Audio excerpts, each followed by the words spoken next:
Welcome to the 40K Shop Talk podcast, broadcasting live from the Manufactorum. I'm your host, Austin, joined by my co-host, Rob. Join us as we talk shop about new codexes, units, army lists, and general strategies. It's 40K related. You'll hear it here. All right, welcome to 40K Shop Talk.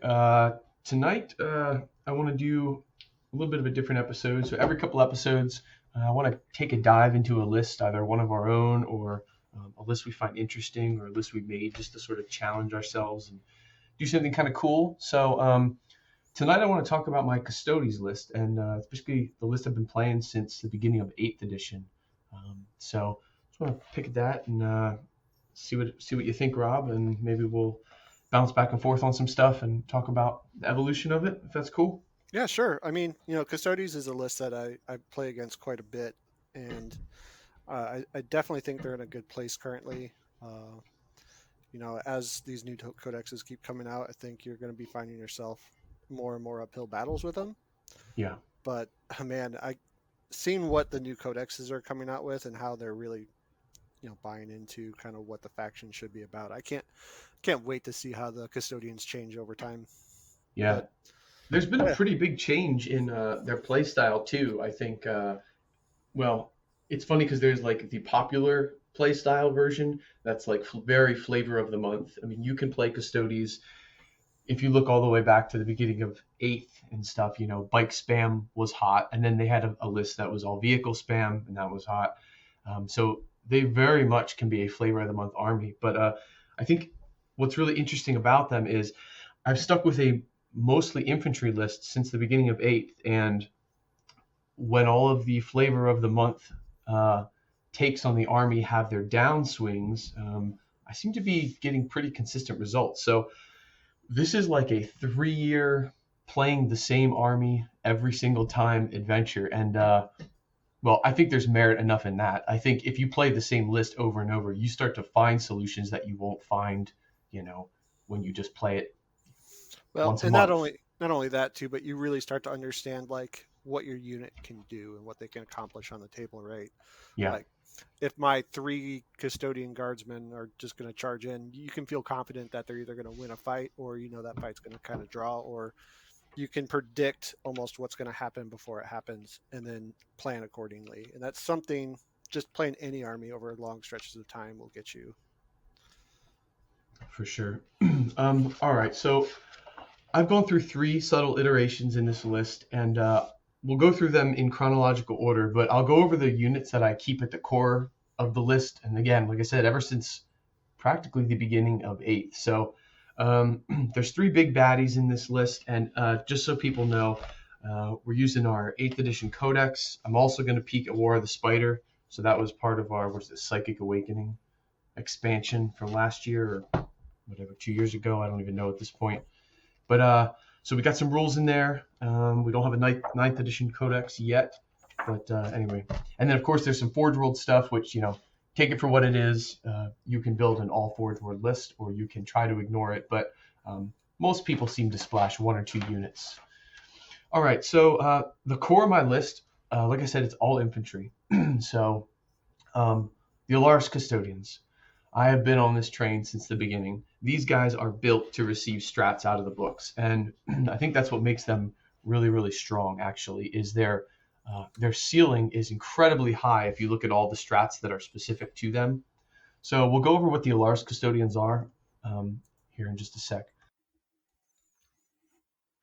So a lot of people compare them with the Forge World versions of the Terminators. That's what these guys are. They're big, beefy Terminators. I'm not going to go through the debate here. I use the Alaris. Some people use the Aquilon. So we're just going to stick with the Alaris for the reasons that I like them. So here's their stat line. And this is your basic Custodian Terminator stat line. So obviously move 6 inches, which, most people expect Terminators in what looks like this heavy armor to be 4 or 5 inches. So that's kind of nice. Everything moves 6. Anyway, so you got a 6-inch move. Everything's T5 in this book. All the infantry are T5. Weapon skill, ballistic skill 2, and 2-up armor. Everything is a 4-up in bone. We're not doing any weird detachment stuff. So 2-up, 4-up across the board. Everything is strength 5, toughness 5, and mostly leadership 9. There's some 8, 9. but where you get into it is a number of wounds. So these guys have been one better wound than most elite Terminators since the editions began. So we were 3 wounds when most things were 1 wound. When things went up to 2 wounds, we were 4 wounds. We're still 4 wounds. I kind of expect these Terminators to actually go to 5 wounds if we get a 9th edition book. We'll see. But 4 wounds is beefy. So let me ask you this. So the normal Custodian has 3 wounds and a 2-up armor save. Right. So is the only real difference between these guys' defense and the standard Custodian just the extra wound that they get? Yeah, so these are like veteran status. So yes. And you get an extra attack, an extra wound. I Right, but believe you even get an no extra increased leadership. toughness, no ignore rend or anything, No. or armor penetration.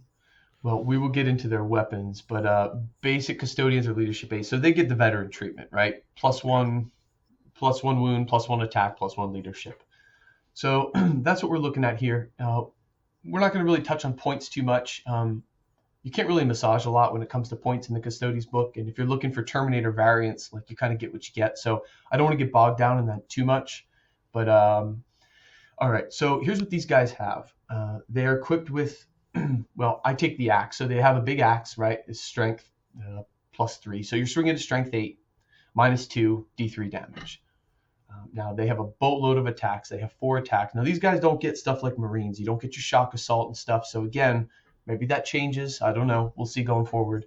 But since pretty much the beginning of 8th, when they got their book, this is what we've been working with. So swinging with 4 attacks at strength 8, no -1 to hit. This is an axe. It's not a fist or a hammer. This is just their standard weapon.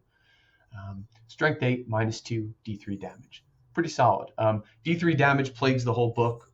I don't know if that discussion's worth having. Sometimes I wish they were 2 flat. Sometimes I wish they were D3 because I like the upswing on killing new 3 wound units, which we can get into later with matchups. But that's a big deal. So at one point I wish they were 2 flat, but now going up against some of the Terminators that I'd rather not have hanging around, if you swing one of those axes in and it scores a 3 damage, that's a big deal. Yeah, or like So I'll take it for now. Maybe it'll be 3 flat. I Anyway, could see something like that happening too. I mean, this. yeah. I mean, it's their version of their Thunderhammer, I guess, Right. right? This is their powerful weapon in combat. The cool thing about this, though, is it's also a rapid fire bolter. So it's essentially master crafted. So 24-inch rapid fire 1, strength 4, -1, 2 damage. It's not wonderful, but if you shoot the right stuff, it's pretty good. And Now, does this? I know we're not really getting into stratagems, but does the double shot stratagem apply to these guys? absolutely. So there is a strat later that we will touch on from War of the Spider that allows you to like fire, better fire rapid fire weapons, double shoot stuff, things like that. So that's definitely an option. So they're pretty good. And then the cool thing about these guys is they actually have like an assault grenade launcher built in. Strength 4, -3, 1 damage. It's D3 shots. So you have 5 of these guys land, okay, or 6. You have 6 of these guys land. You could get a boatload of attacks out of this from these grenade launchers. Now they're assault D3 and they are blast. So that's a pretty big deal if you come down and you shoot a bunch of really weak things in cover. So AP3, 1 damage, not very impressive unless you're looking at like a bunch of chaff models hiding in, light cover. You're going to do some damage. So, but again, 12 inches. So when they come down, sure, they'd love to get into combat, but at a maximum, you want to be 12 away to use those grenade launchers because you are paying for them, and there's tons of strats that go into them. So that's what these guys do. They appear and hopefully 12 inches. They've got a lot of really great small arms fire, and then they have a lot of really heavy close combat attacks. It's a weird profile because sometimes you expect to arrive, like, let's say you want to shoot up a vehicle and then charge it because you're strength 8. Well, those guns aren't good against vehicles, but that's where you have to start to learn to use the guns against things that they can really overpower and then charge the big stuff. So Alaris Custodians, I always take a big block of 6, maybe 5. We can get into the, blast versus, coherency issues we run into later. But I mean, 6, 5, doesn't really matter. You don't want 3. You don't want, 10. I usually take between 5 and 7. So these are the core hammer units. let's see. They have a lot of really cool stuff in their like rules built in. Obviously, they're terminators, so they can deep strike on their own. And one of the coolest things about them is when they consolidate, uh, they can go 3 inches towards the nearest enemy character, even if it's not the closest unit.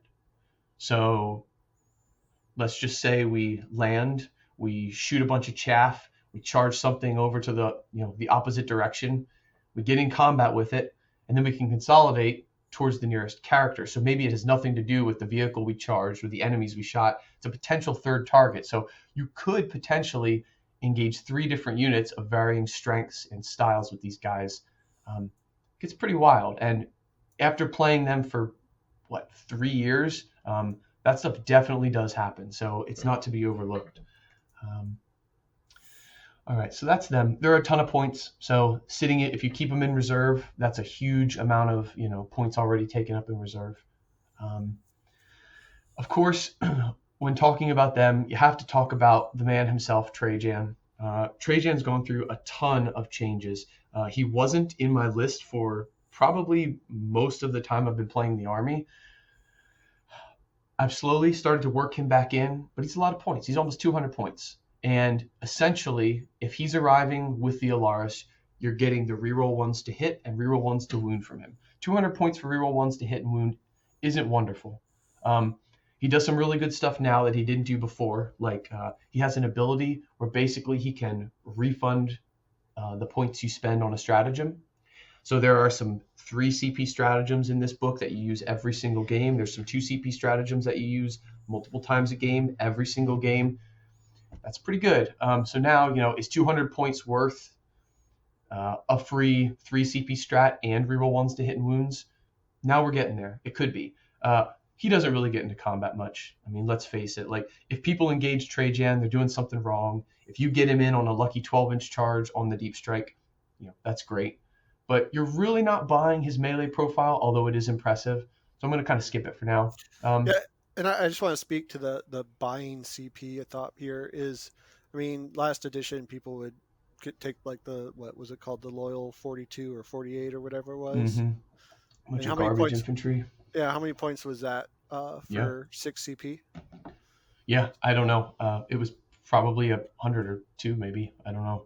Maybe almost 200 points. So it's definitely a real thing. So we'll get into him a little later when I go through one of the lists. So you got that stuff. Everybody knows about bike captains. Bike captains are really strong. They've always been strong. It doesn't really matter how many points they are, to be honest. You're going to take one because you want their functionality or you're not. One of my iterations of this list used 2 because they were strong at the time, and they only got better with time. So, and with the mission changes, so Yeah. they're still solid. Well, not So only strong, but I mean they're fast. And they're fast. that's my impression of custodians is they really lack speed. Yep, yep, for sure. Most of my stuff is all infantry, so I included 2 of these guys to easily get something like a linebreaker. We can go into missions at any point, but linebreaker is something that you don't think about Custodes taking. It's not an action, right? So you just have to be there, and it's the end of your movement speed or end of your movement phase. So I mean, 2 bike captains, moving and advancing 6 inches automatically. You can pretty much sit in their deployment zone with 2 units at the end of whatever turn you want. They probably won't kill both of them in that turn, or maybe even the next turn. So there's some free line breaker points. Sometimes that's really important. So the first iteration of my list used 2 of them every single time just for line breaker. You wouldn't believe how many units turn around to try to go fight them in their own deployment zone after they're sitting there. A lot. And that's a big deal. Okay, so the debatable part of the list that everyone thinks is garbage. So the Custodian Guard. All right, so when I started, it was 3 blocks of 3, always with shields. Most people say that they were terrible before and they're terrible now. I've had these guys on the field. The same 10 shield infantry have been on the field for over 3 years, and every single game they win the game. Every single game. Now, I think these guys are only good when you saturate. So I also always take 2 Vexillas, and the -1, it's their -1 to hit banner. It's an aura. You take a guy, you put a -1 to hit aura on him, and you stick him with some of these guard. Um, these guys do great at sitting still. These guys do great at you can even reserve them and teleport them in with a CP. So that's a cool way to play these guys. You can take 3 of them or 5 of them or 4 of them, pair them with a Vexilla in Alaris armor, which is I always take them because you never know if you might want to start them off the board. It's essentially the same. You're trading. So the Vexilla carrier can be in regular Custodian armor or he can be in Terminator armor. If you put him in regular armor, you can buy him like a storm shield or something or an axe. So you're trading like a +1 invuln versus the guy in Terminator who can teleport for free. Now the reason, and he also gets an extra wound. The reason I take him in Terminator armor is because sometimes if I decide to deep strike one of these units with the shields, I'll just deep strike him too. And now all of a sudden, midfield turn 2 or backfield turn 2 or 3, I've got a bunch of guys with a 3-up invuln. I've got a -1 to hit banner. They're there. They're not going to move. You said you take the same 10 guys.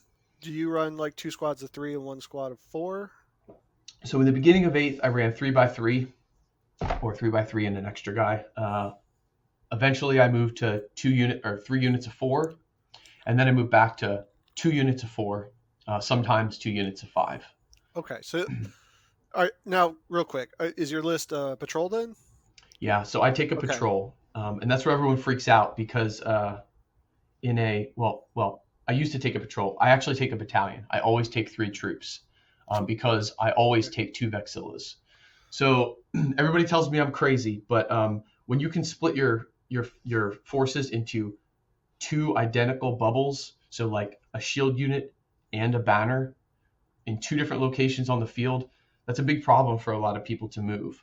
So a lot of people will take 1 Vexilla because they want to keep a patrol, which means you don't have enough elite slots to take, all your good units are elites. Sure. You don't have enough slots to take elite units that kill and 2 Vexillas. Now, there's a lot of other reasons I take 2 Vexillas, but one of them is because I take at least 2 redundant blocks of these shield troops so that I can put them in 2 different locations at once. And some of the times one of those units is deep striking, or one of those combinations of units is deep striking, and sometimes they're both starting on the board. So yeah, I really like them. So you're you run 3 squads of these guys, and it's 3-3-4. Is that your breakdown? Yeah. So right now I run 2 squads of 4, and I run some Sagittarium Guard, which are just like some shooting custodians from Fourth World. With like the heavy bolter like thing. Yeah, gotcha. Yeah, I won't talk about them too much. It's just a nice alternative. With your Custodian Guard squad, are you able to mix and match halberds and shields? Have you played around with that at all? Yeah, so you can. So what I find is in this current edition, you need 3 models in a unit to protect the character, right? Mm-hmm. So I take a minimum a unit of 4 so that when you lose one, the banner is still protected, which doesn't mean a lot because if people are shooting them, they either need to remove them, so they're going to shoot their whole army, but it eliminates all the little situations where like people shoot a couple things, you roll really poorly, you lose 1 out of 3 shield guys, and then they shoot your banner, and that matters. So now take a minimum of 4. And that's also the reason I take all shields, is because like if you took 1 shield and a bunch of spears, you're in the situation where like that 4-up might not be enough to protect the banner guy the next turn. Okay. And also I want these guys to advance all the time. They're always advancing. They're always moving for position. They're never doing anything other than advancing and moving. So you really play to the best offense is a good defense kind of thing. I do. Yep. When it comes to these guys, I do. I find myself making really bad decisions when I mix other things in. Like if I used to take, when I was trying out 2 units of 5, I'd take 1 shield and 4 spears. And I was like, well, if I can get 8 shots out of these guys, plus use a strat to make sure I can advance and shoot, and I'm putting out 8 damage potentially. And then every turn I'd waste a CP, I'd get no wounds through, and I'd move up to 6 inches less because I didn't advance. And I was out of position all the time. So I just made less bad decisions by not even bringing the extra gear. Right. Okay. Something that's nice too is there was a big storm shield change between 8th and 9th somewhere along the line. You used to just get like an extra 3-up invuln or whatever, but at some point storm shields changed and you get an extra armor save now. And there's a whole thing like in the Custodes books. It basically you still get your 3-up invuln and you get an extra armor save. So the shield just got so good. I mean, you can be in light cover, so that's +1 already on It's a like a 2-up armor. zero plus armor save. Yeah. Yeah. You're ignoring the first 2 Ren basic or 8 armor pen. Yeah. Yeah, I can see that being really good, Pretty especially sick. for an army that's already hard to kill. Yep. Yeah. Yeah, they take a lot of splinter rifle shots, that's for sure. For sure. And they take a lot of really good marine weaponry is AP2. I mean, okay, you melted cannons and shit, but I'm talking about like medium to light weaponry that they have Oh is yeah. in mass quantities. AP1, AP2 on turn 1, and all that ignored is so huge. Well, aside from plasma, I don't think there's a whole lot of high volume of shot weapons that do more than -2 AP. Yeah. Like at that point, once you start breaking that -2 AP, you're looking at single shots, and that Yeah. do you really want to be firing that at just custodian guardsmen? Not Especially really. with a -1 to Not when there's hit. like Alaris and other things on the field or shield captains that you're trying to hit. Yeah, no, I mean, you don't have to sell me. You need these guys for your troop, and Yep. they make sense to me. But let's talk about the heavy bolter guys, the forge roll guys, real quick. Yeah. Okay. So besides being really cool conversions that I kind of fell in love with making, they have some purpose. They're they're a little cheaper than a shield squad. I think they're 50 points a model, so it's probably one of your cheapest options. Um, but their guns got really good. They have an assault heavy bolter, so you're talking 36 inches, 3 shots, assault, strength 5, -1, 2 damage. I mean, that's pretty savage. If you hit 5 of these guys, that's a lot of damage, and that's a lot of strength 5 shooting, which is pretty good when you look at the other spears and stuff in the book. Is all strength 4, You said it's 3 shots, right? So they're assault 3. basically just heavy bolters that are assault. Yep, yep. They used to Okay. be 1 damage, but when all the marine stuff went up to 2 damage on their heavy bolters, they got the FAQ, and I was like, oh, that's so good. Now I've been shot by these guys a lot. They have some additional weaponry too. Yeah. So the really crazy thing about these guys is their gun is actually like a combi weapon. So you can fire the heavy bolter profile, or well, the assault 3 profile, and you can fire their secondary profile, which is it's called a disintegration beam, but it's basically like there's this weird profile of weaponry in the Custodes book that's single shot, strength 5, -3, 3 damage. I don't know what they call it, like Adricite or Volkite, or it's some ancient stuff, right? So in addition to those 3 shots, if you're in 15 inches, you can put out a single strength 5, -3, 3 damage shot. Now it's also assault, okay, and it's at a -1 to hit because of the combi weapon. So technically, if you move these guys 6, you advance with them, you fire all this stuff. You're at, and let's say you're shooting through a forest, you're at like -2, -3 to hit, but all that stuff is capped at -1 now.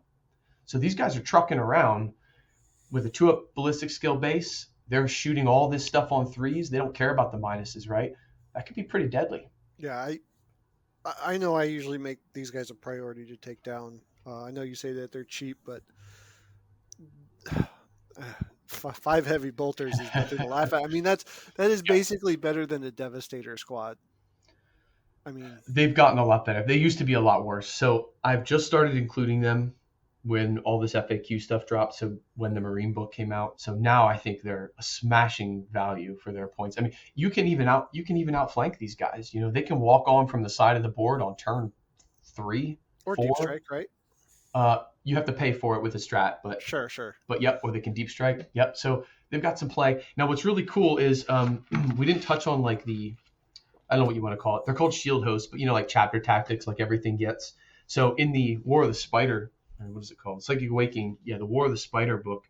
You get to pick a shield host for all your stuff. You don't get any innate benefits, but you get like a unique strat and a bunch of warlord trait and all that. So most people take stuff like Dread Host or Shadow Keepers. The shield host I pick and that I've used since this has been available is called Emissaries Imperatus, and it's basically like you're supposed to be like the word of the Emperor. The bottom line is they have a strat called the Emperor's Hand, and it's 1 CP, and you use it every single time you can, every single turn. I build the whole list around it. Basically what happens is when you shoot You ignore any negative to hit roll, any negative to wound roll, and any armor penetration resistance modifiers. So, and cover. So, these guys, they move 6, they advance, they fire all their guns. They're at like through a forest. They're at like -3. The addition caps them at -1. Okay. This strat means they're now hitting you on 2s with all this weaponry. Okay. They're ignoring cover. So basically getting a bonus of AP1, right? Because you're probably in cover, getting light cover. And if you have something like a strat where you ignore AP1 and 2, or a banner like for sisters, like for sororitas, they've got an ignore AP2 banner. Boom, that's all gone. Harlequins, -1 to wound, boom, gone. Mm-hmm. It's incredible. 1 CP on a unit of 5 of these guys showing up, that does work. Yeah, it's funny because I was about to say, like, hey, these guys seem like a prime candidate for sitting in your back objective since the rest of your army's fairly close combat centric and they're going to be wanting to running forward. And then you bring this out on me and you're like, nope, these guys are charging forward, ignoring the -2 to hit and blasted. And I'm like, okay. I do everything backwards with this list. Yeah. Yep. I see. But that's good. Yeah. I'll probably poke at this later when we start talking about, in-game strategy, but they sound pretty solid.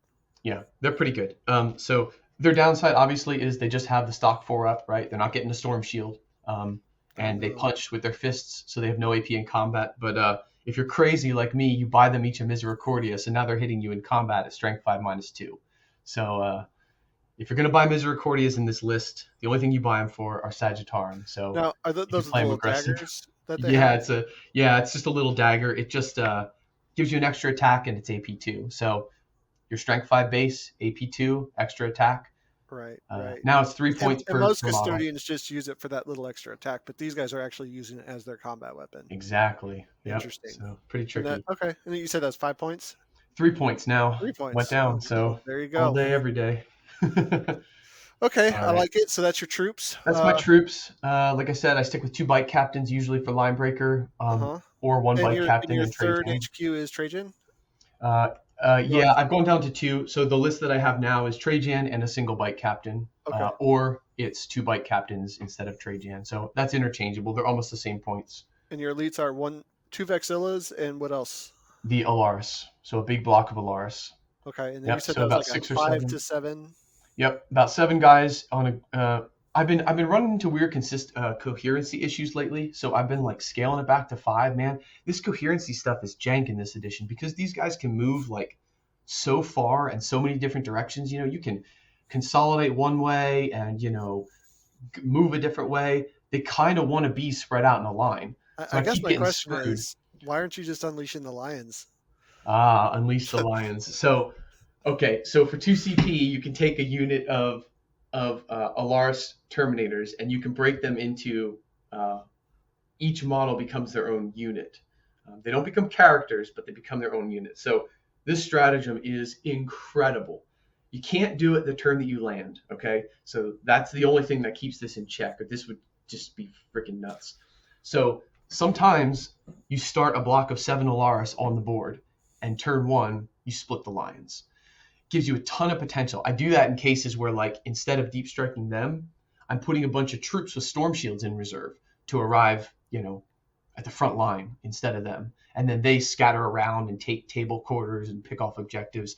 But if these guys live after the turn they arrive, you're probably going to win. And if they are destroyed, then you have a strong chance that your guards on objectives are going to live.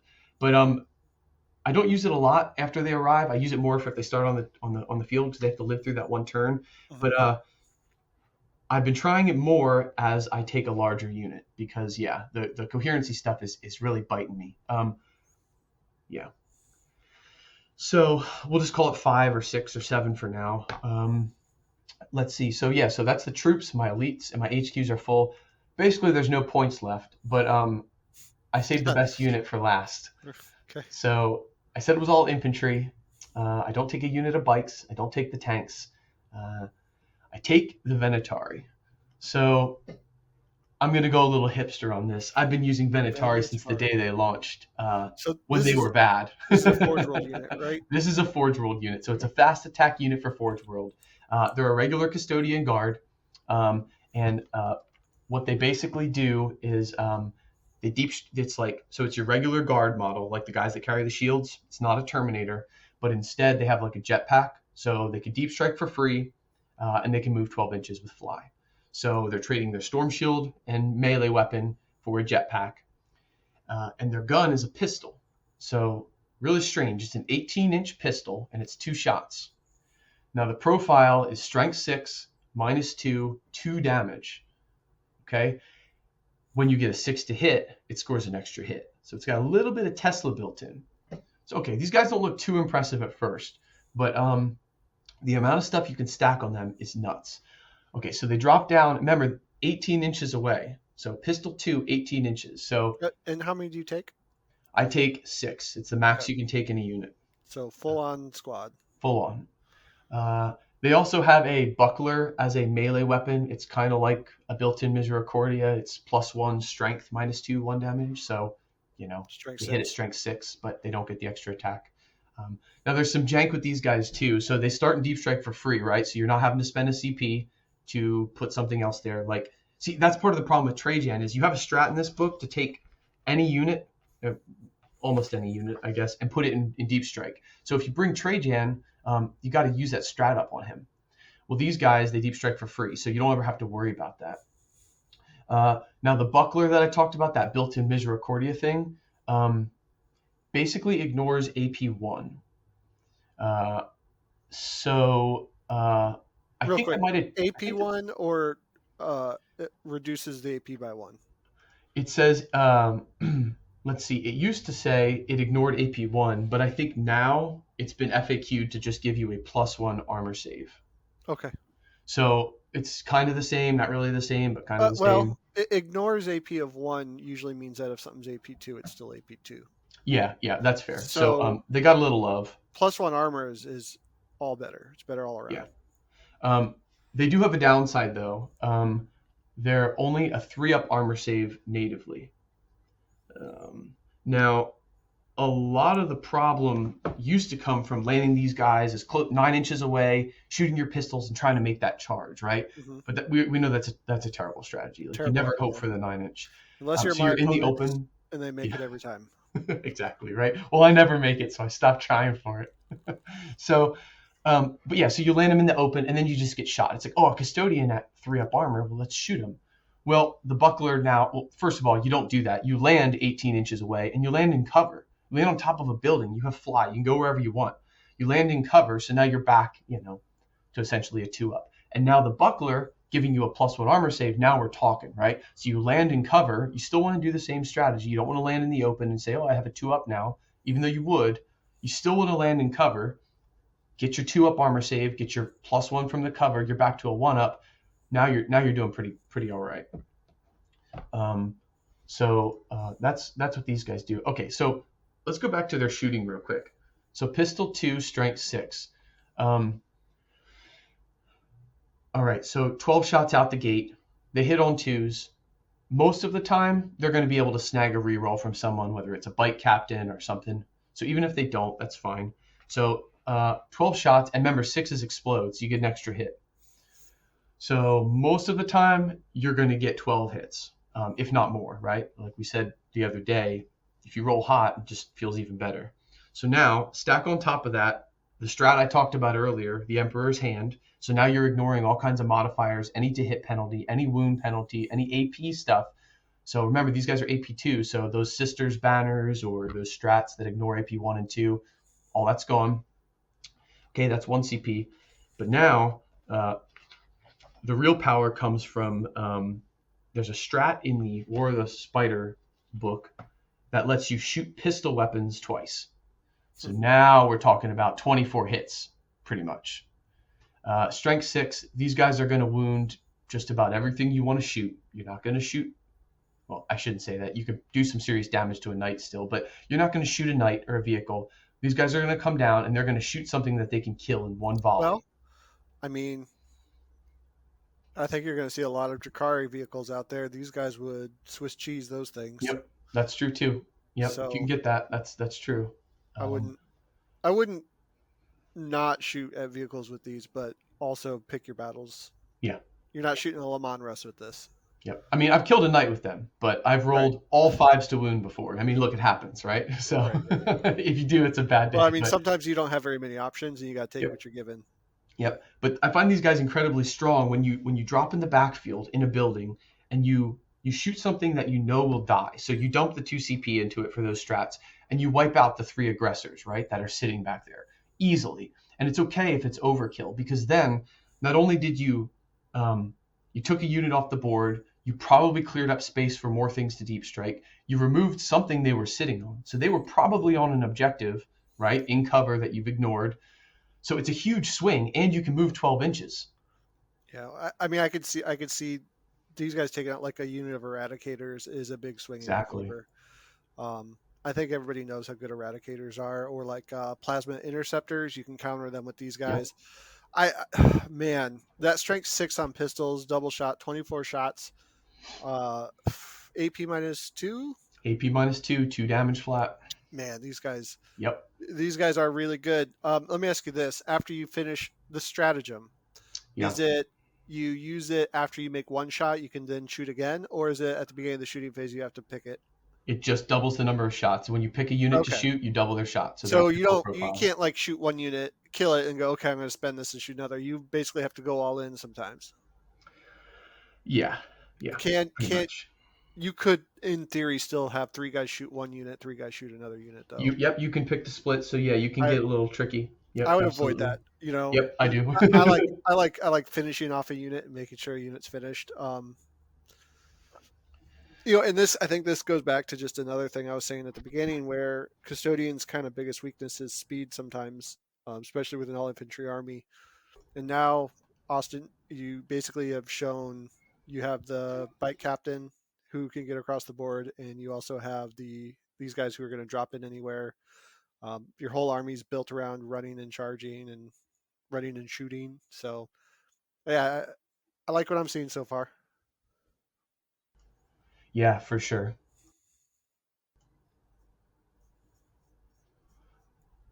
Yeah, so something else about these guys, they can take a melee weapon, like a dedicated melee weapon.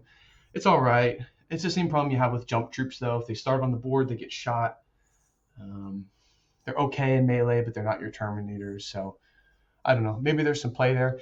But the big thing about these guys is they used to be so expensive back when they first came out. When Forge World first released the kit and you couldn't get it, I bought them on a whim because they looked cool. And then eventually they got rules and I was happy. But they used to be like more expensive than a Terminator. And it was not good. And most people saw the 3-up armor and, just kind of shrugged them off. But man, ever since that day that I picked them up with the pistols, they have just been doing work. So their points have only come down, and their weapon profile has not changed. So they're my favorite unit in the entire. Well, ironically, not in the book, but in the entire book. It does suck a little that it's a Forge World unit because, any day Forge World units can become complete garbage, which is pretty scary. Or disappear completely. Yeah, or disappear completely. So that will suck. I don't really know what I'll do as an alternative. I've got some ideas, but yeah, I hope they don't go away though. So anyway, all right. So that strat we were talking about for the double the number of shots, you can actually use it on rapid fire weapons too. So it's a generic strat. Any shield host can use it. So people use it with a bunch of bikes. It's a really solid strat. 1 CP. You have 6 bikes with hurricane bolters. Boom, double the number of shots. Yeah, I don't know. So I mean, hurricane bolters are good. And I guess in the days of like chaff spam, Yeah, hurricane bolters were king.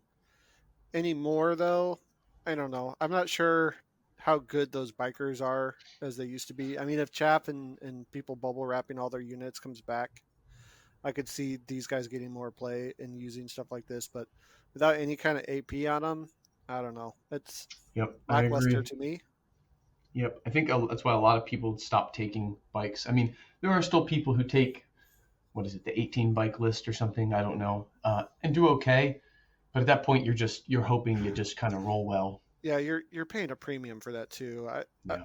I don't know what the exact point breakdown is, but I'm assuming 6 bikes is a lot more expensive than 6 of these guys. Yeah, for sure. For sure. These guys, I think, settled around 50 some points. They used to be over 70 points, and slowly they crept down. I think I think maybe they're 55 points even now. So for most of the edition that I played them last year and the year before, they were around 68 points, I believe. So at that, I was still getting value out of them. So at 55 or so, I'm really liking it. Um, anyway, so that's pretty cool. There's something a little bit tricky about their melee weapons too. So they do hit at strength 6.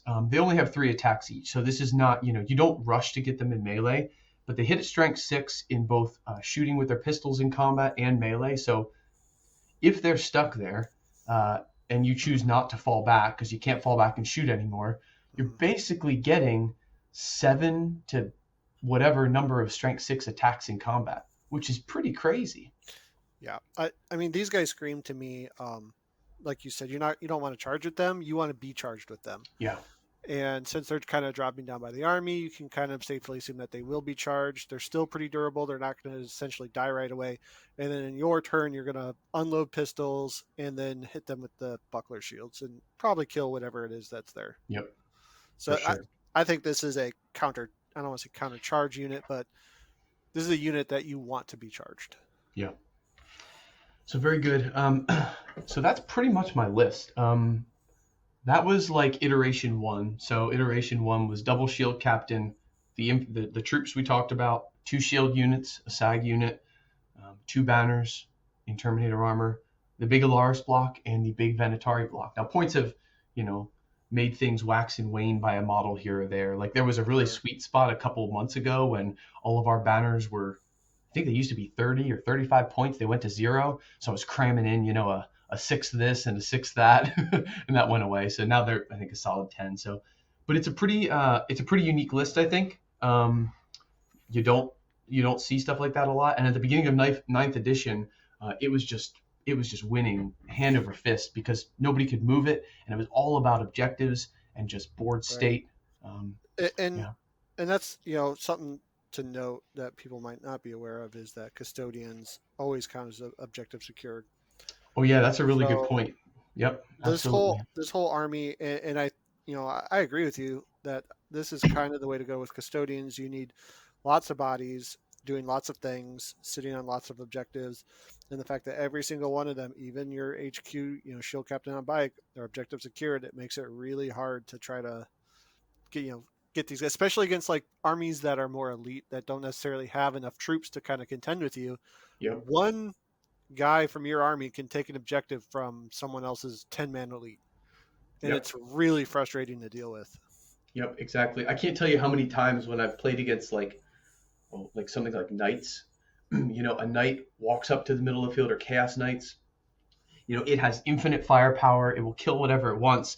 And then I advance a bike captain over in front of the knight and stand on the objective.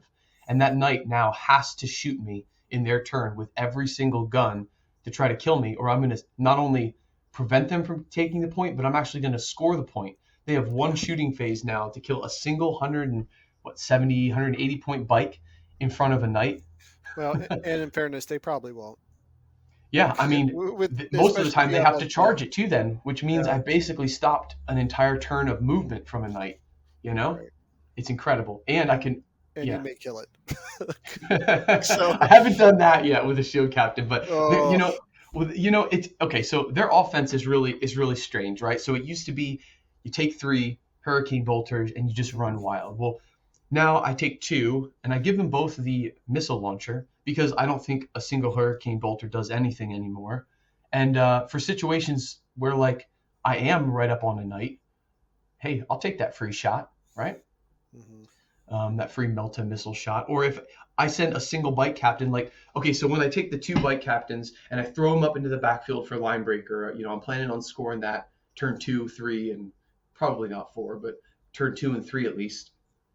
Um, maybe they charge into or heroically intervene into a unit of 5 Marines on an objective, or like a bunch of sisters on an objective, or a couple, whatever, Chaos Terminators or something. Like most of the time on the charge, you can't kill a 5-man squad. You just don't have enough attacks because you're going to miss a wound or something. You're going to miss a hit, Yeah, sure. or they're going to make an invuln, and then you leave one model left, and then you don't steal the objective. You just tie it because you're probably running up against troops. Having a single hurricane bolter fire at something that makes a bunch of 2-up saves, again, you're probably not going to score that extra wound. But if you have a single melt missile, yes, it's like -1 to hit or whatever. That could be the one extra wound that goes through that you then follow up with your melee attacks, and now you've swept the objective. So little tiny plays like that, it's just stuff that I've learned, over playing the same list over and over and over. Right, and against it depends on what you're playing in your local meta too. But obviously the Hurricane Bolter is going to have a little more staying power if you're fighting stuff that have like 10 cultists holding an objective or 10 guardsmen, Yep. versus Marines. I think you're going to see Marines more, and I do like the Melta missile. Again, I like Hurricane Bolters. I think they're great. Are they the end all be all for something like this? No. Do I like the fact that your bike captain can be off in the other end of the board and just kind of shoot off a missile at a tank or something if he needs to? Yeah, I do. Yeah, for sure. So I definitely I think that's a good swap. Yep. Something else to stack up on the Venatari. I don't use it all the times, but sometimes it's useful. There is a strat in here that you can use for 1 CP on a 5-man unit or 2 CP on a larger unit. You know how they started to do that whole thing. Basically, until end of the phase, use it in your shooting phase. Basically, it just says that an unmodified hit roll of a 6 automatically wounds. So, strength 6 guns, that's not a huge deal, but we talked about, having no choice but to come down and shoot that knight or to shoot that rust tank or, to shoot a strength 7 vehicle that there's a ton of, or even like some of the bigger dreadnoughts, I think, are strength 7 or Leviathan, right? Sometimes if you're getting a bunch of 6s to hit, you're going to get an extra hit. So you're kind of already feeling good when you roll hot. Well, if you played this too, yeah, you'll get an extra hit, but those 6s that cause that are also going to just auto wound. So it's more feel good, right? Sometimes it's worth using. Now, what's really cool is Now, these Alaris, right? So oftentimes, can you use that strat with your heavy bolter guys? Because I think that would be something worth doing too. yeah, for sure, absolutely, Because yep, just getting through flat 2 damage, I yeah, think not having to roll the wound with that strength 5 gun is huge. that's a pretty Yeah. good. Also, I was going to say on the Alaris too, because they have all that strength 4 shooting. You use this on them, now you're talking about quantity of shots, So like it's pretty frequent that these guys will be shooting at T4 units. So a lot of the chaff now isn't strength 3 anymore. There's a lot of, T4 stuff, especially with like the old Marines becoming 2 wounds now. A bunch of that stuff just got, way more powerful. So if the Alaris have to shoot at T4 stuff, you're still looking for 4s to wounds, and it still feels really terrible on an 80-point model to look for 4s to wound when you shoot. Mhm. So even just popping this, sometimes scoring a couple extra wounds. And again, the Alaris with their their bolt guns, they can use the same strat to fire double the number of shots, just like the Venatari can. So and most of the time, I've found that these units arrive at 2 different times during the game, so they're not competing for those strats. Like on turn 2, sometimes I'll drop the Alaris because I need some melee defense, and turn 3, I'll almost always drop the Venatari because when they arrive turn 3, they run around unscathed. There's nothing left on the field that can compete with that. So that's nice too. That's something I've learned to keep in mind, is make sure all your units don't require the same strat on the same turn.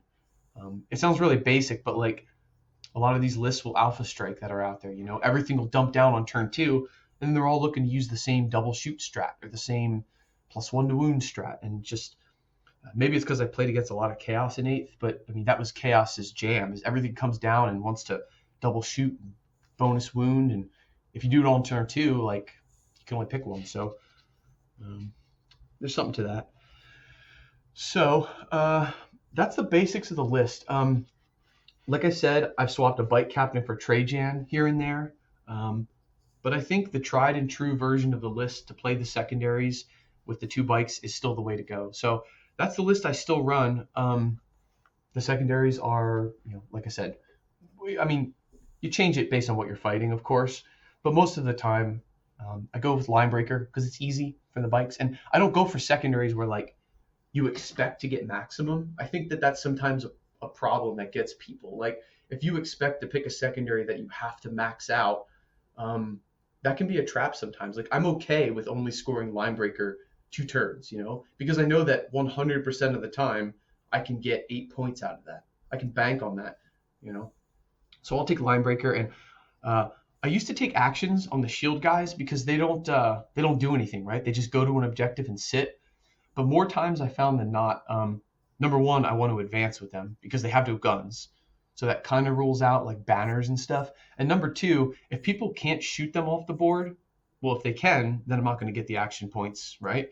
And Mhm. if they can't, they're going to engage me in melee, and I'll probably want to hit back. And it's just this whole awkward like situation. So um, I take the stuff you'd expect, like I don't know what it's called nowadays, but it's like kill more than you've lost, grind them down or something. It used Right. to be called, I or mean, that makes attrition. sense with Yep, custodians because yep, you're pretty much going to get that every turn.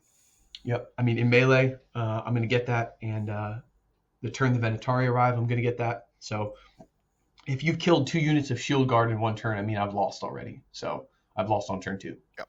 So I'm pretty comfortable with that. And the third one changes based on what you're doing, obviously, but it's I know usually kill. when I fight custodians, if I can kill like 2 custodians in a turn, I feel pretty good. Sometimes, hey, sometimes you just don't make 3 ups. I mean, that's just them's the breaks, right? Sometimes you don't. I mean, I've had plenty of game against AdMech where turn 2, you roll 100 dice and you don't roll a single 3, and that's just it. You just scoop. But Hmm. it is what it is. There's one more trick though that I didn't talk about, which is kind of like the big thing everybody's probably screaming about right now if they're listening and know this army, and that's the Vexilla Teleport Homer. So we have a 3 CP strat. It's, I think, the most expensive strat in the book. And what it says is use it at the end of your movement phase. Um, and basically, you target a Vexillus Praetor, which is your banner guys, your -1 to hit guys. And anything that's up in deep strike or in reserves or whatever that's teleporting in um, can arrive anywhere within 6 inches of the banner and over 3 inches from an enemy. So you come down and you have a 3 inch charge. That's Okay. basically what it says. Now, Can can you bring in the banner and then bring in a unit no. So the banner has to be on the board. So on the board? yeah. So you can't do that. That's the short of it. But I mean, the Alaris love this, right? If I have 2 banners on the board, I now have 2 flanks that are completely threatened by 5 to 7 Alaris that come down that will kill whatever they need to within a 3 inch charge. So that's pretty crazy. And if you think about it, it's within 6 inches of the banner. So your banners move, they advance, right? They have nothing else to do. So they move in advance. Next turn, turn 2, they move in advance again. So we're looking at a huge move just to that. And right after they advance, you can pop this strat to bring down your Alaris within 6 inches of them. So you're talking about 18 inches plus 2d6 worth of advances, right? To drop these guys in that can be 3 inches away from an enemy. 2 banners on the field means you charge whatever you want. And it's incredible. So, yeah, that's probably one of their most famous gimmick strats, but it's definitely worth using. Now, you can refund that with trade jam. We talked about that earlier. You get to basically get some CP back. So that's a great option. If trade jam's walking around on the field, giving something else bonuses because he came in, I don't know, let's say he comes in turn 2 with the Venatari because you want some rerolled wounds because you're, I don't know, shooting a T6 target that you had no better options for. And then next turn, the Alaris arrive, boom, refund that 3 CP. It's pretty big. Yeah, I like the idea. I can see it in a game where they come down, they charge something, they wipe it out, they take a bunch of shots in return, still live, and then you unleash the lions, and they all just kind of spread to the winds. That's the dream, brother. Yeah, That that is the is. dream play. It's pretty sick. Now, the banner strat leads into an alternate strategy that a lot of people have started to do. I tried this in my most recent iteration of the list, but it makes things really, really crowded points wise, and I didn't feel as comfortable. I like having the troop presence, but that's the Telemon. Now, I'm oh very familiar Telemon. with this guy. So this guy, I think, first came to fame when he got an enormous points drop by, I'm going to say by accident, in somewhere in 8th edition. And all you wanted to do was bring 3 of them or 2 of them and tanks, or 3 of them and 3 tanks. I don't even know. Take your pick. You used to be able to include 1 in the whole army, some Forge World rule that was, 30k ported. And all that changed, and then you could take any number, and then he got really good, and his guns got even better, and he got super cheap. But I'm talking about the punchy version. So, Is this the one with the 2 flamers? 2 flamers, 2 fists, Yeah, all the yeah. rage. This So guy this makes me guy can sad. come down. You can pay a CP to put him up in deep strike or whatever. So this guy's now arriving anywhere on the battlefield within 6 inches of a banner, making a 3-inch charge. So that's where he starts. Okay. He's somewhere around 170 or 200 or 2 something. It doesn't really matter. He's like a bike captain. Like if you're going to use him, it doesn't really matter what he costs. So that doesn't really matter. So he arrives. Now, the stats on this guy are pretty beefy. But before we get to the stats, there are some pregame bonuses you can give him, which you do. If you're going to take him and he's going to be a melee powerhouse, you're gonna pay a CP to give him like reroll charges, +1 attack, some crazy bonus, right? Of course. And you're going to pay a CP to put him in deep strike. Again, if you're going melee, you're not going to walk him. I mean, you could. We could talk about it. You could walk him up the board. But with an option for a 3-inch charge, you're probably not going to walk him. Now, the downside is he competes for space up in deep strike. So he's a lot of points. You can't fit him and a character like Trajan and the Venatari and Terminators all in reserve. So you still have to stay under your half your points in your army. So you're kind of looking at trading out things like the Terminators or the Venatari if you want to do the melee version of this guy. So that can sometimes be a problem. I don't know, but it's just another interesting tool. So, all right, what does this guy do? So he's a 2-up, 4-up Dreadnought. He's T8. He's 14 wounds, and he's got 4 attacks base. Now, you paid that strat, so he's got 5 attacks base, and you took 2 weapons, so each time you attack with either of those weapons, you make another attack. So you say, hey, I'm attacking 1 time with my right hand and all the other times with my left hand. So now we're talking about 2 extra attacks. So 4 base, 1 for each hand, +1 for the strat, 7 attacks. This guy comes down within 3 inches of you, re-rolling a charge with 7 attacks at strength 16, -3, 4 damage flat. This guy fucks. Yeah. Well, and also he has 2 flamers, right? I mean, he does. He has 2 heavy 2d3 strength 6 -2 1 damage flamers that Right. auto hit Right. within 8 inches. Right. Yeah, pretty savage. And I'm at 12 inches, because all flamers are 12 inches now. Yeah, I think actually they did get a boost. They went through it. That the profile on those went through like maybe a dozen different changes. I don't even know anymore. They just kill. They're pretty good. They used to be 2 damage at one point, so I took advantage of that for about a week. Um, but yeah, I mean, look, this guy comes down and he smashes. So the debate is, Well, he also, I believe he ignores wounds on 6s. oh yeah, he's a dreadnought, so he gets all the new buffs now. Yeah, Yep. that's true. So So, he um, -1 damage, right? He's got a -1 damage buff because all Marine dreadnoughts got that. So there was a big FAQ. So mhm. he's a I -1 mean, this damage. guy, this guy, he's hard to kill. And I know you kind of mentioned earlier, oh, you can walk this guy across the board. So what I've seen actually is I've seen 2 of these in a list. One's a melee, one is a Oh shooting no. one. And over the summer, uh, I never was able to kill a single one of these things after the Yeah, changes. So I'd yeah, spend all my time shooting the long range one that's shooting me up, while the other one yeah. just kind of ran across the board and got That's in a my thing. lines, and then it was over because I had nothing else that could deal with it because I spent all my time trying to shoot the shooty one. Yeah.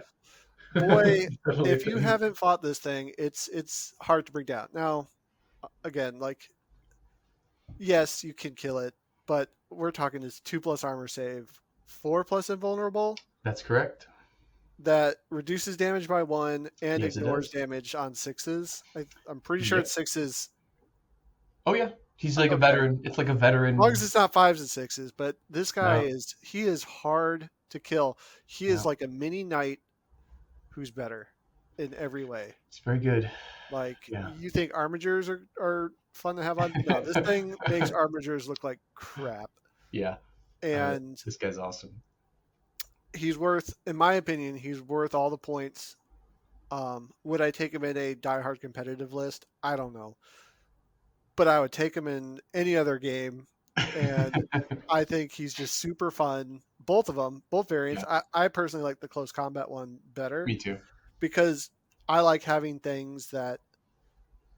I mean, this guy's going to draw a lot of attention from everything else that you have on the board, and he's more durable than everything else you have on the board.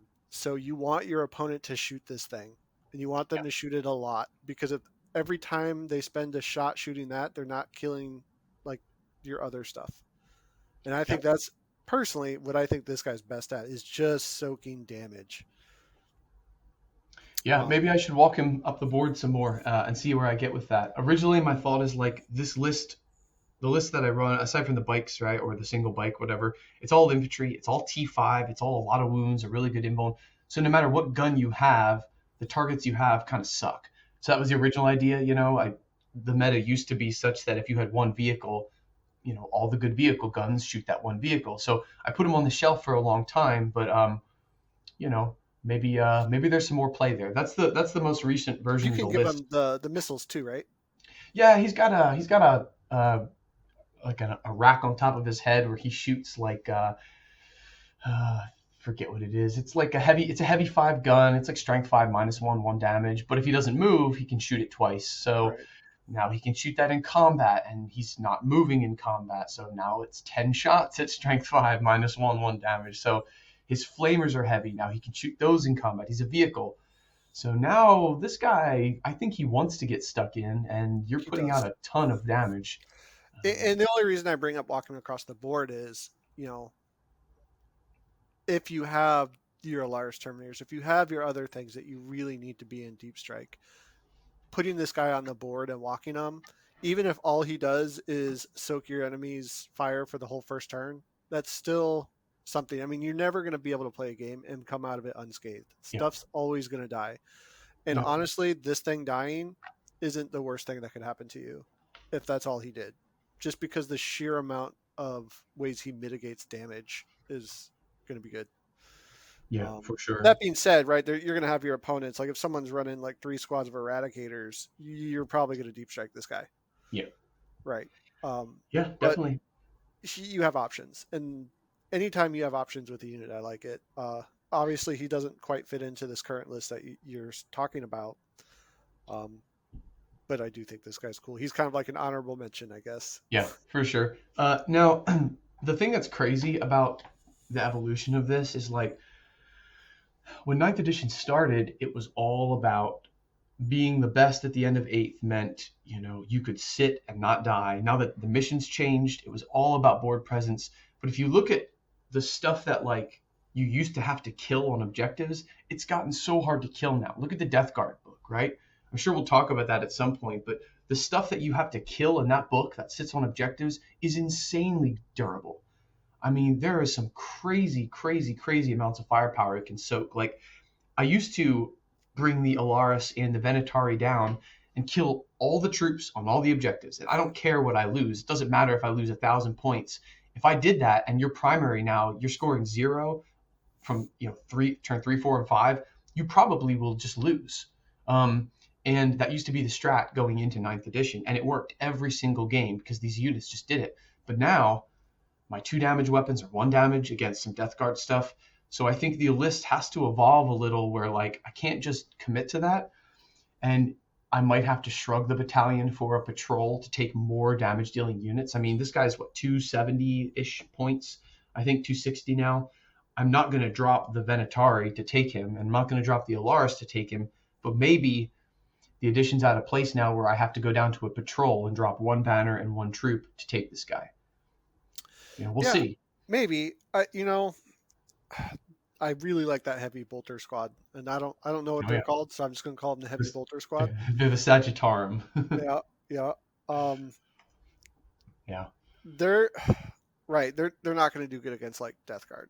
They're not gonna do good against some lists. yeah, But do you drop them? I don't think so. I mean, maybe you end up doing it, but I think these are, like you said, they're one of your cheaper options. yeah. They do support things, and 2 damage is still a big deal against a lot of stuff. I mean, against your standard Marine army, 2 damage is where you want to be. Yeah, for sure. There's a couple other cool things in here that I've sort of learned to maximize over time as I play. Like going back to the Alaris, we have a strat to ignore AP 1 and 2. That is so solid, right? I mean, they come down, you pop that. But we've seen that a little bit. We know that that's good. Um, Everybody knows that Marines have transhuman physiology, so you So can only wound them on a 4 up. They when you got it say too. so if a weapon has an AP of -1 or -2, you ignore it. That's right. It's treated as Okay. 0. So Yeah, that pretty could be damn useful. good. It's Yeah, very situational though. yeah, for sure. Uh, you're usually only, to be honest with you, I'm usually not spending any strats on these guys when they arrive. Mhm. But sometimes you're gonna give them their version of transhuman. If you're getting shot by a bunch of strength 7 or strength 8 night Gatling cannons, or I don't even know, basilisks or something. I have no idea.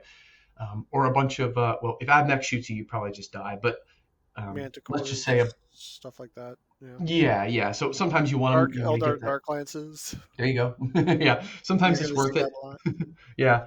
And then sometimes it's worth it to ignore the AP2. Like if you have a bunch of like Primaris Gatling profile Mhm. stuff that's all strength 6, all -2, all 1 damage. Like, yeah, I'd probably use it and ignore that. You probably go from taking 1 or 2 Terminators off the board to 0 wounds. So it's pretty good. But the best stratagem that I actually use it defensively is it's a new one for 2 CP out of War of the Spider. It's called the Emperor's Auspice. Jokingly call it the Emperor's Old Spice. But basically, what it means is when they target you, you turn off any rerolls they get. I mean, this just breaks a Marine army. So people say, I'm targeting, Breaks a lot of things. yeah, I'm targeting your Terminators. So you say, okay, well, I'm going to use this strat for 2 CP. And now anything that targets them this phase loses rerolls. That's Oof. pretty Now, crazy. is that when do you activate that? Is that at the beginning of the shooting phase? Is that when this unit's target of a shooting attack? Yep, it's the first time. Well, it just says when you're targeted, the target of an attack. So it's Okay. any phase. So it can be combat, it Oh can be wow, shooting. combat. It's huge. When you're targeted, you use it, and then anything else that targets you that phase cannot reroll any dice. And So this is a Lars Terminators only? this is for any unit. Oh, any unit. Anybody can do this. Yep, any Oof. unit. Yeah, 2 CP, Oof. huge, huge, huge strat. Yeah, I think man, I think this is a good one. Definitely. I think not only is it a good one, I think this is probably when you combine that with your banner of -1 to hit, I think this is the best strat that you could use Yep. because now -1 to hit, no rerolls, just to hit, right? Yes, just a hit. I mean, oof, Well, that's no, no, I'm sorry. I mean, it says they can't reroll any dice for the attack. So no you hit, no could have a wound. wound reroll that gets ignored. Yeah. Sure. Yeah. Any dice. Oof. Yeah, I pretty mean, okay, savage. so like we've seen, well, I mean, we haven't really talked about it at all, but you and I have talked about this before. Why Mortarion is so good and why he's so hard to uproot is because he's got that 3 inch you get no rerolls against me bubble, Yeah. and he just shuts every army down. Like Blood Angels, they constantly want to reroll. Anybody who's throwing Yep. fists of dice with their reroll ones or reroll misses, or I mean, even counter Custodian armies who have constant rerolls, you just turn all that off. Yep. In fact, I think This is Custodians have good. a special character that does a bunch of reroll stuff if he targets you. There are ways to build like stuff with warlords and stacking traits and Or things. Yeah. yeah, Like maybe it's a like a jailer. combination between like their faction trait bonus and stuff. I don't Yeah. know. I know I've fought many variations of custodians that do many different things. Yeah. But Very cool. yeah, I mean, stopping anybody from rerolling hits and wounds is, I don't, not just Space Marines. I mean, that shuts everybody down. Yep. That shuts down a lot of Death Guard with all their plague weapons. That shuts down Drakari with all their Black Heart or Obsidian Rosary rolls. That shuts down Space Marines with their commanders and Yep. lieutenants. I think Tau have a bunch of reroll Tau, stuff. sisters, they all Uh, reroll when they shoot you or when they Sisters fight for you. sure, sure, with their faith points and everything. Yep. I mean, this, and with Custodians, you really only have like one or two units. Um, Yeah. so, I mean, geez. It's pretty good. I don't see it used a lot, but in my list where it's all infantry, I use it all the time. So Yep. it's pretty I awesome. think, and you're transhuman. Is that one CP or two? It's two. Yeah. I would use this strat over transhuman pretty much. Well, I guess situational, obviously. If they don't have anything doing rerolls, which is highly unlikely. Yeah, I mean This it's all also this would situational. stop command point rerolls too, right? Well, it just says they cannot reroll any dice for the attack. So Yeah. I believe that's true. Now I don't remember what you can command reroll anymore. I don't know if any Hits, wounds, attack stuff. damage. Okay. So yeah, yeah. Now, which one of those are attack rolls? I don't know. Yeah, I don't know if a damage roll is an attack roll. That's interesting actually. I have no idea. But pretty good. So those are like the clutch ones. Now there's a bucket load of strats that I use all the time just because of my list. So again, the Alaris again coming in hot with an original strat from their book. For 2 CP, they can target a character. Oh wow! That's pretty nuts if you think about it. With their 2 damage guns that they can double shoot. And all their grenades, they each shoot D3 strength 4 -3 1 damage grenades. So What was the range on the grenades? it's 12 inches. Yeah, Yeah. same as their rapid fire for their bolter. So if they're coming down, you can get within 12, and maybe they're doing this turn 3. That's a lot of damage. And remember, you can double their shots of their stabs of their rapid fire guns with the strat. With Emissaries Imperium, I can ignore all of your hit modifiers, wound modifiers, AP Right. modifiers, all that stuff. So Cover. real quick though, so they basically have a storm bolter on their staff, right? That does 2 damage. It's a regular bolter. It's It's a rapid fire regular 1. bolter. Okay, AP Yeah. -1 or regular? Just no. AP -1. Okay, so I I think, and like this is kind of where I land, and this is my personal feelings. When you're shooting at characters and stuff, the more AP that you have, technically, the worse it is, because all characters have some sort of invulnerable save. It's Yeah. usually like a 4-up, like a 3-up armor with a 4+ invuln, right? Or a 4-up armor with a 5+ invuln. So Mm-hmm. anytime after you get past like that -1 AP, that's like the sweet spot for shooting at characters that have invulnerable saves, in my opinion. Um, the thing I kind of want to say with this is, I shooting even at 24 inches and double shooting your 7 guys for 14 shots, hitting on 2s, wounding on either 4s or 5s, probably 4s. Yeah. Uh, you only need to sneak 3 wounds through that guy's Exactly. armor save, and you just took him out. So yes, if you get within 12 and you can get all this stuff off, that's great. But I think you could also just use it for that. Honestly, you're probably better trying to sniper off a character with this than actually taking some sort of sniper unit. Yeah. Yeah. Like, I I mean, know. that's where we are with snipers and how Yeah. terrible they are. But like It's true. that's pretty cool. I think that's really neat. Now, obviously, if you can get within 12, do it. But Right. if you're planning, like you've said multiple times, if you're planning on doing multiple things, you can come down within 12, fire your grenades at one unit, snipe off a hero, try to kill him off, Yep. like, and then charge another one, because that 2 damage is really going to add up quick against a hero. And then consolidate towards a character that could be 15 inches away, but happens to be within a direct line of me and a tank. So now we're talking about like engaging essentially 4 different units effectively with 1 unit.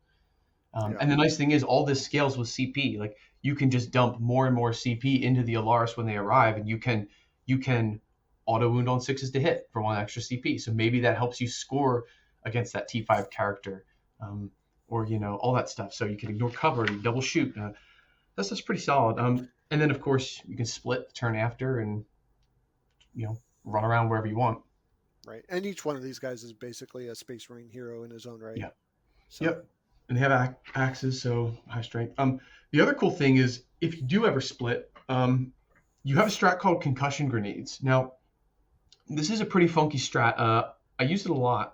But basically, those grenade launchers that are strength 4, -3, 1 damage, the D3 shot ones, the ballistic grenade launchers, they become AP 0. And if you're shooting at infantry, use it against infantry. Um, they can't fire Overwatch at you, and they must subtract 1 from hit rolls made for that unit until the end of the turn. So if you are going to be charging into, just say, a boatload of boys or even Marines, right? Uh, you don't really care. And let's say you come down near a banner, right? If you just want to get stuck in, this is a for 1 CP strat. You don't care about shooting them because they're going to live through your shooting. You're going to charge them, right? I use this against Primaris or aggressors. Like if I'm coming down, I'm charging aggressors. I don't care about the strength 4 AP3 shots. Turn the AP off. Now they're -1 to hit you in combat. It's pretty good. You know, Especially since you're probably going to be charging out of your banner. exactly. Yeah. So there's a lot of like really weird stuff in here. And again, those are only for Lars Custodians. So I don't know. That's pretty neat. You can also something else you can also Can do. you use that strat in Overwatch? Um, it just says in your shooting phase. Then probably not. So I don't think so. Yeah, I don't think I Because that can would be an get interesting that. Overwatch strat with your guys, and just try to get one hit off with that, and then the incoming unit's gonna be -1 to hit you. That'd be pretty neat. So what I Although you used probably have better options for someone charging you. well, yeah, but you're very close to something that I used to do back when Overwatch was like free, right? When everything was just madness. You drop down and you multi-charge 4 units. You pop this strat, and 1 Terminator shoots at each unit, and now all 4 units can't Overwatch you. Pretty good. Oh yeah. Yeah. So it used to be super useful in that case too. And of course, once you split the lines, you can use this on one guy, right? And he can just go make something way over there, not Overwatch at something else, or -1 to hit at something that a whole different unit's going to charge. So Yeah, I mean, you say that, but I think Overwatch is still a very pivotal thing in this game. And people build units specifically around Overwatch, like flamethrower units or yeah. well, really just flamethrower units. But Tau is still a thing. Mm-hmm. I think Ultramarines or maybe it's just generic Space Marines can Overwatch on 5s. I feel like there's a thing that they can do with Something. that. I'm sure they can do something like that. So you know, maybe Alaris Terminators with all their wounds and toughness and armor don't care too much about that kind of stuff, but being able to shut down someone's Overwatch is still a pretty good move. And I think it's even better now that, like you said, people have to spend the CP to do it. Oh yeah, So now you can just be like, no, it's good. you're not doing It's that. definitely got some good uses. Of course, there's the the most important strat in the entire book, Tanglefoot Grenade. So everybody either knows of it or you've never heard of it. But if you know it, it's because it's got you multiple times. But it's a very simple strat. You use it from an infantry model. So again, almost everything on my list has the option of throwing a grenade. 12 inches, you don't need line of sight. You pick an enemy unit within 12 inches, and it gets -d6 inches to its movement. Or you can use it in the charge phase, and it gets -d6 inches from its charge. Or you can do it in both. So this has infinite applications. My favorite is targeting something that's trying to fall back from you that has less than 6 inch move, and you tanglefoot them as they try to fall back, and you roll a 6, and now they can't move, so they can't fall back. There's all kinds of funky stuff you can do. Well, So probably well, yeah, you probably have to roll a 6. But yeah, I mean it's just one of those yeah, clutch fun moments. But I it's mean this interesting game's though. But great. even depending on how you're lined up in combat, right? Like maybe even like a With that 3 is exactly. is really going to limit where they can actually go. Yep. If you think about that and coherency rules, like the chance of moving a 20-man block of something completely out of combat, you have to get the guys that are far away. Do you have any way to heroically intervene There are with your ways to units? heroically intervene. Yes, there are. So I could see that being another thing too, where you tangle foot them, they can't quite get away far enough, and then you just heroically intervene right back in. Yeah, there's all kinds of cool stuff. So it's a really good strat, and you can't use it on things that fly, but you can use it on everything else. So I've tangle-footed a knight, that's trying to get up to you. I've landed behind a building where it can't Nice. get to me. I've That's thrown a very cool. tanglefoot through the wall, and now it can't move. Now it moves 6 instead of 12, and it tries to charge me, and I do it again, right? Hmm. And yeah, it just gets crazy. So very cool sync for some CP. Late game, it makes a big deal sometimes. There's probably one more strat I want to talk about with the Alaris. Just I know, like I said, they're my jam, so I use all of these on them. It's called Avenge the Fallen, and uh, people used to use this on bikes, but I think it's even better on Alaris because they have more attacks. It works kind of like this. It's only one CP, and it's sort of a reactive stratagem, but you use it when you select a unit to attack in the fight phase. And you increase the attacks characteristic of each model by 1 for each model that was slain this turn. So let's say you're locked in and you get hit hard, or they charge you, okay, and they kill. You see, you have a unit of 7. They kill 4 of your Alars. They threw everything at it. They charged you. They killed 4 of them. Or like you said, they shoot you and then you make them heroically intervene. So 4 guys have died this turn. Each model gets an extra 4 attacks. That's insane. That's really good. So yes, there's only 2 or 3 models left, but they make up for what they lost, sort of, Hmm. from the guys that died. So uh, that's really cool. It's a really cool 1 CP, just nickel and dime strat that when you use it, yeah, it's kind of a gotcha moment, but How many CP you say? One? it's 1 CP. Yeah, it's not bad. I mean, even if, let's say you have a unit of 7, even if you only lost one, you're still getting 7 extra attack or 6 Yeah, extra attacks at that yeah, and point. he used to only give 4, right? Like he himself only fought 4. So it scales really strange at both ends of the spectrum. But Mhm. again, when Overwatch was a huge deal, you charge in, you lose 1 guy to Overwatch all day. You pop this strat, and now you Yeah. get 7 extra attacks, right? With that axe, it's strength 8. Is this is this Alaris only or any infantry? It's not. No, You said you can use bikers it on could use it anything. Yeah, before, you could right? use it on So, anything. Yep. yeah, that's pretty So cool. it's cool. Yeah, I didn't even know that they had that strat because I've never really seen it used. But that Yeah, seems extremely useful. there's some cool stuff in there. Is that in the main book or is that in the That's in War of the the old Spider? book. Yeah, yeah, that's an old strat. That's been there Oh, for a long time. There's some other stuff that's cool, like I won't do a whole book review. And there's so many builds you can make if you want to build like a tricky character. You can build like a jailer character, which is, um, let me see here. a It's jailer basic. character. It's basically like a hero, like I think like an Alaris captain or something, right? And you give him a relic that reduces enemy character attacks, and you give him a warlord trait that you know screws up enemies when they, or I'm sorry, it's kind of like a dueling build, when you're fighting an enemy, take 1 away from their saving throws. So this guy can do a number if you've run into things like the Nightbringer and stuff a lot. You go up against something that's really hard to kill.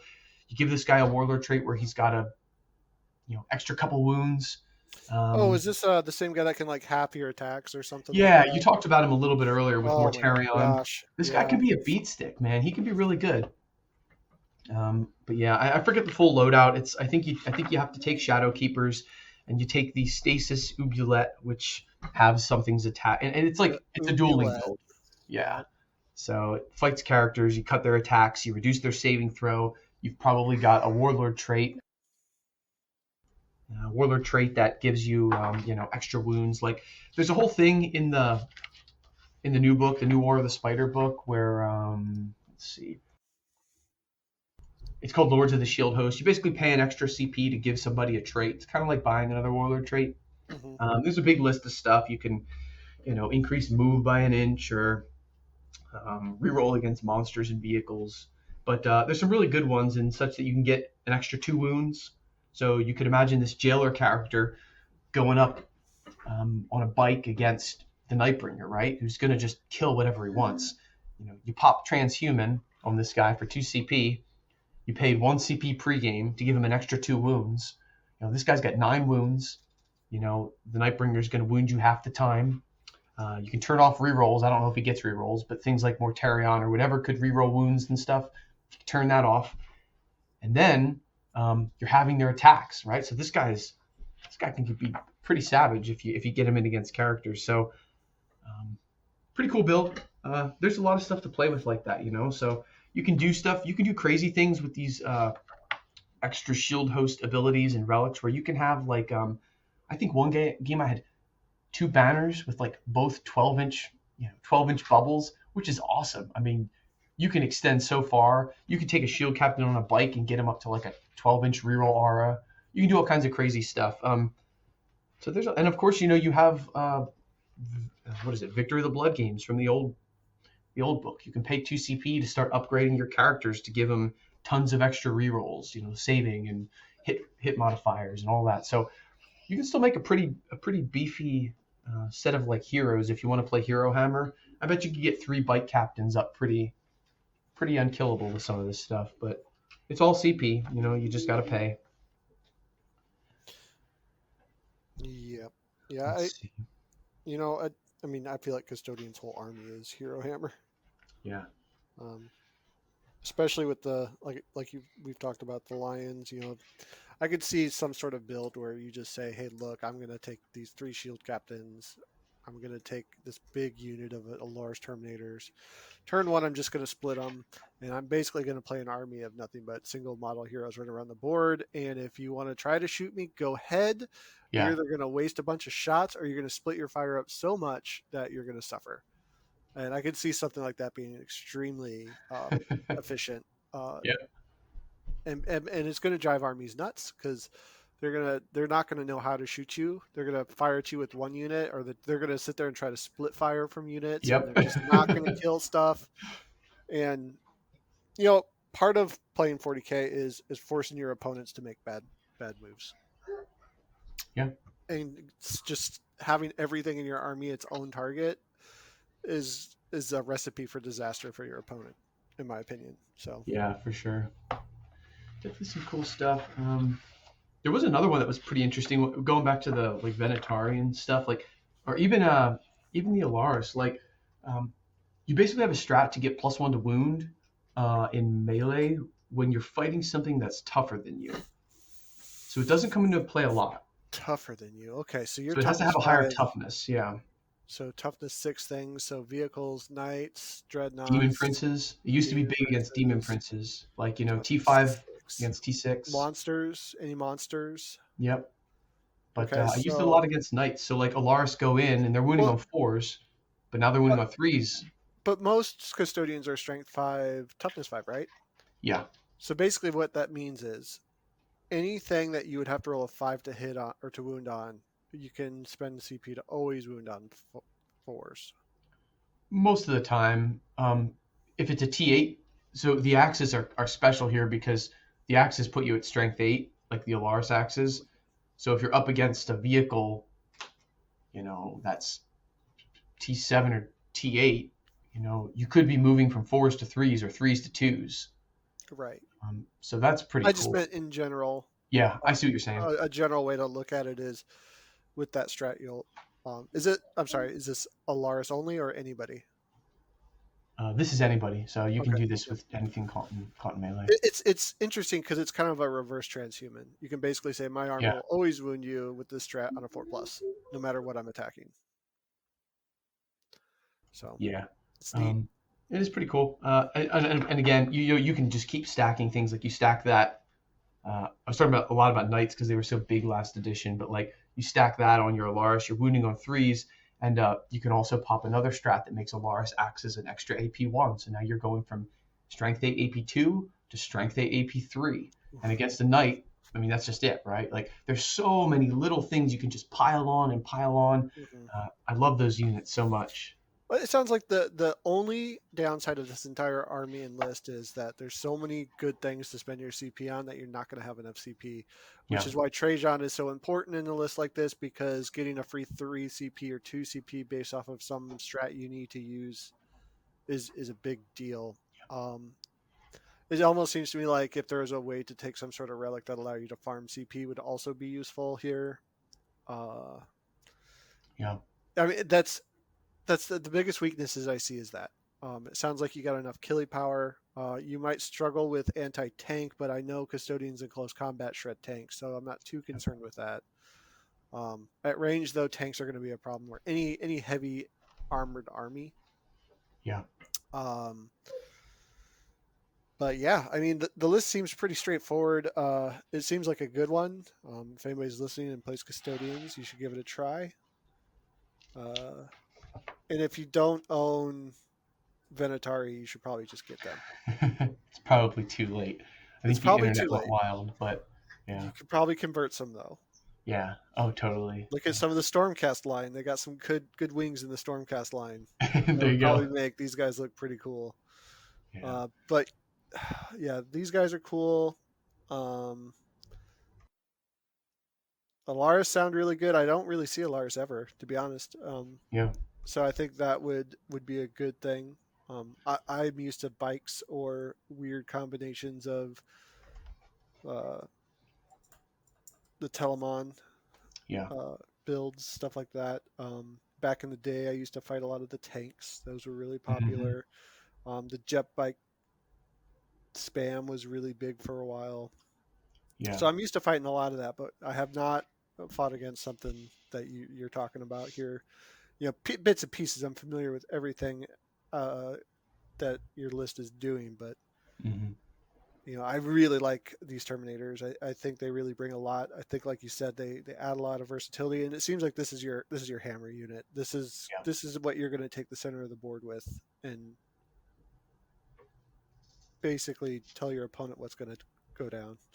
Yeah. And I You're going to mean, push around. it's it's funny because it's like completely okay if they die. Like there's no, they don't really have any other purpose than from buying me a turn or two. You Hmm. know, like my guards. If you're shooting the Alaris, I basically get 2 free turns of scoring out of the guard because it either means that you're gonna completely kill the Alaris because you had to shoot everything at them, so the guard lives another turn, or it means that, well, if you didn't kill them and you split fire, then they're going to engage you and I get an extra turn. I mean, there's just so much potential there to you know clog up the board and take over the turn.